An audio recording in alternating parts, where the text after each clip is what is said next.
Hello everyone, Marcus here. In this video we will discover how to plan to achieve quality objectives per clause 6.2.2 of ISO 9001:2015 standard. The standard expects to define what to do, what resources we need, who is responsible, when we will complete the task, and how we evaluate the results. Before we dive into it, do not forget to subscribe to be the first to see our new videos.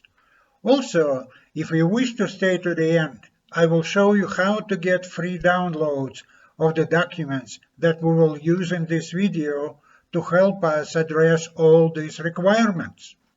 There are several tools that companies use to establish and achieve their objectives. Let's say that we are in the beginning of our business with our objectives in mind. The most appropriate approach for this primary stage may be a Gantt chart. It contains all the requirements that the standard asks us to consider. What will be done, the task, the resources we need, equipment, external or internal expertise, and others. Who is responsible? We may define functions or individuals. When we plan to complete the activity, the time frame, and how we evaluate the results. This may be the validation reports. While the Gantt chart is an excellent tool for initial installation or big projects, we may use a typical action list for everyday improvements to achieve quality objectives.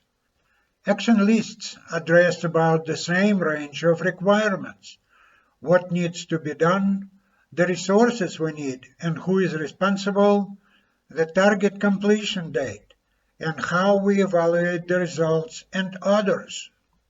So these two instruments, the Gantt chart and the action list, allow us to plan significant activities to achieve our objectives. The next step relates to the state of the quality management system when we achieved a ballpark for our goals.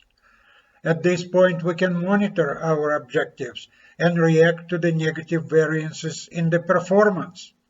Our context matrix is a perfect solution for this job.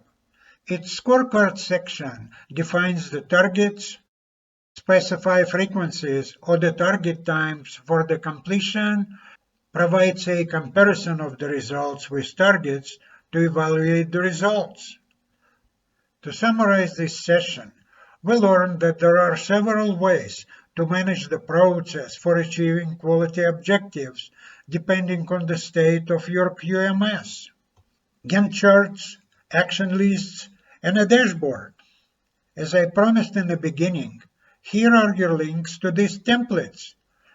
Go to the Academy page on our website and look for our free downloads. There you will find our templates for the context matrix, project plan, and the action list.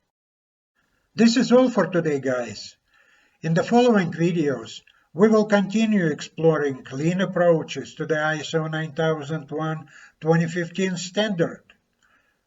Leave me examples in the comments of how you reach your quality objectives. I would like to see your thoughts on this topic. Thank you for subscribing, likes, and comments. Your support helps us promote our Lean project.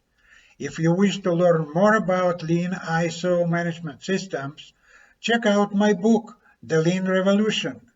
You will find a link to it on Amazon below. Thank you for watching, and stay tuned for the following videos. I hope to see you then.